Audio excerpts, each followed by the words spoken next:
Hey, salut les amis de l'info, du bon mot et de la franche rigolade. Désolé. Bon, j'ai bien fait d'attendre samedi après-midi pour enregistrer cette petite vidéo qui m'a bien occupé jusqu'à ce matin. Du coup, ça valait la peine parce que celle que j'ai publiée hier, la visite virtuelle à 360 degrés à l'Alpe Aventure Moto Festival, si elle a l'air de plaire à la majorité d'entre vous, elle génère aussi pas mal de déceptions auprès de certains. C'est normal, j'ai aucun problème avec ça, mais j'aime définitivement pas susciter de la déception. Apparemment, ça demande quelques explications pour pouvoir en profiter sans avoir à se taper ma face en gros plan pendant 10 minutes et surtout en ultra haute définition. Non, parce que j'y tourne en 8K quand même, c'est 4 fois plus grand que la 4K. Ça fait une image de 7860 sur 4320p.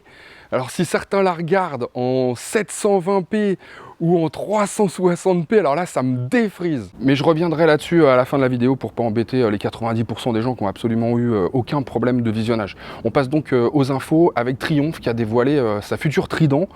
Autant dire le retour d'un icône qui devrait rappeler de bons souvenirs à ceux d'entre nous qui faisaient déjà de la moto dans les années 60. Les vieux quoi.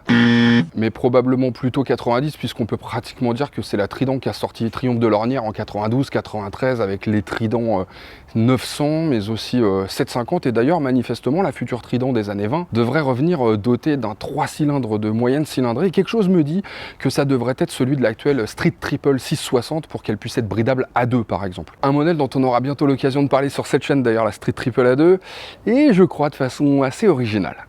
Bref, avec un tarif qui devrait avoisiner les 8000-8500 €, la future Trident pourrait bien venir chatouiller les ténors du segment des roadsters mid-size comme les MT-07 ou la CB 650 par exemple. Et pourquoi pas aussi la Z650 RS que les japonais de Young Machine semblent avoir la certitude de voir débarquer très vite aux côtés des 900 RS et café chez Kawasaki. Mais pour en revenir à la future Trident, rassurez-vous, vous n'aurez pas besoin de la peindre vous-même, hein. Là c'est un proto, le full blanc mat, voyez-y comment dire... La recherche créative, le délire de l'artiste. Le designer, c'est Rodolfo Frascoli, en l'occurrence, celui à qui l'on doit déjà les Tiger 900, soit dit en passant. On peut donc espérer de beaux coloris, à mon avis, d'autant qu'il a encore un petit peu de temps pour les peaufiner, puisque la nouvelle Trident devrait arriver début 2021. On passe à du très lourd, le nouveau Metropolis 400. Non, je plaisante. Oh, ça plaît à plein de gens les 3 roues, mais c'est pas non plus ce que j'appellerais du très lourd. Bon, même si ça pèse 280 kg, le bébé Peugeot. La boulette. Ah bah 500 balles la boulette, là on a déjà affaire à de la bonne grosse bouletasse, hein. Non mais je préfère vous parler de Ducati. Ouais, encore Ducati, ouais. Mais pas n'importe quelle Ducati, la Ducati Multistrada V4, tout à fait. Le V4 que Ducati a déjà implanté dans la Panigale, la Street Fighter,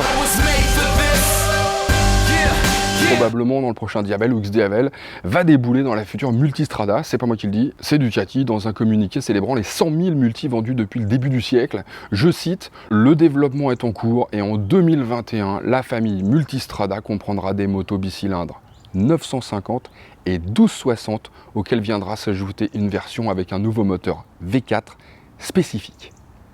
Oh. Et puis il y a toutes les photos volées qui circulent, donc là ça commence à sentir très bon. Pour le prix, bah cher. Allez, on reste en Italie, mais pour nettement moins cher, justement, figurez-vous que je viens d'apprendre en jetant un œil aux chiffres du marché moto italien, publié par Motostation. Ouais, je fais ça, ouais. J'ai toujours aimé les maths, moi. Je viens d'apprendre donc que la Benelli TRK 502 se hisse sur la deuxième marche du podium. Derrière, tenez-vous bien, la GS 1250 de BM est devant l'Africa Twin. Alors qu'on vient de pas me dire que les trails n'ont pas la cote en ce moment. En tout cas, en Italie, c'est le cas. Bon, en France, ça marche pas aussi bien. Tout modèle confondu, sur les 6 premiers mois de l'année, Benelli a vendu 733 motos. C'est à mettre donc en rapport avec les 2196 TRK vendus en Italie sur 8 mois. C'est juste 250 de moins que les GS. Wow.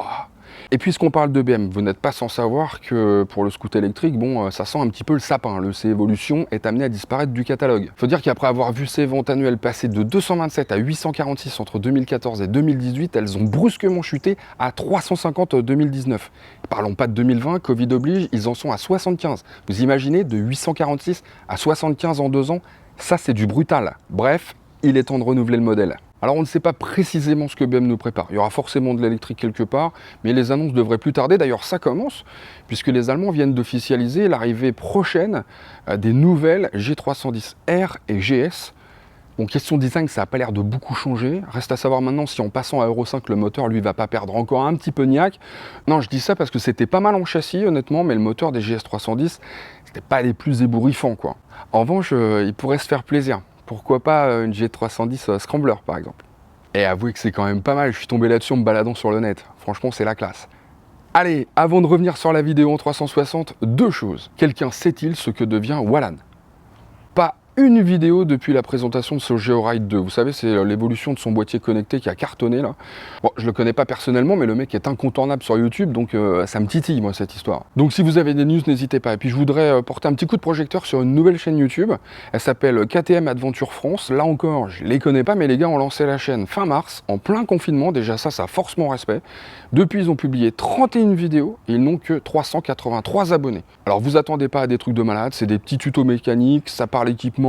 Ça n'a rien d'officiel KTM, c'est à la bonne franquette. Enfin, 31 vidéos en 5 mois, c'est costaud quand même. En tout cas, moi, ça me parle. Alors pour ceux qui aiment bien ce type de moto, n'hésitez pas à aller jeter un œil. Et puis pour conclure, je reviens donc sur la 360. Quelques-uns ont eu une image hyper pixelisée et en plus centrée sur ma face pendant 10 minutes. Je peux comprendre que ça les déroute. Bon, sur la plupart des smartphones ou sur ordinateur, quand vous lancez la vidéo, allez sur les réglages, passez à fond. Non mais là, je suis en 320. Oh, YouTube, passez à 2060 et là, miracle, l'image est hyper nette, c'est de la 4K les gars. Et puis ensuite, vous n'êtes pas obligé de faire la toupie dans votre salon. Il suffit d'orienter la vidéo avec votre doigt et là, bim, vous regardez où vous voulez. Avouez que c'est quand même prometteur. Bon, je remarque une chose quand même, il faut que je vire les moments où je marche et que je reste plus longtemps à chaque endroit sans trop bouger. On me l'a signalé, c'est vrai, parce que là, franchement, ça file un peu la gerboulade. Enfin, moi, je dis ça, je dis rien, mais enfin, attendez-vous quand même à grimper la route la plus haute d'Europe jusqu'au col de la Bonnette en VR. J'ai rien dit. Et Bibix, si ma vidéo fait plus que la tienne, t'es obligé de faire une vidéo avec moi. Allez, à plus. Il se met à pleuvoir en plus. La poisse aujourd'hui.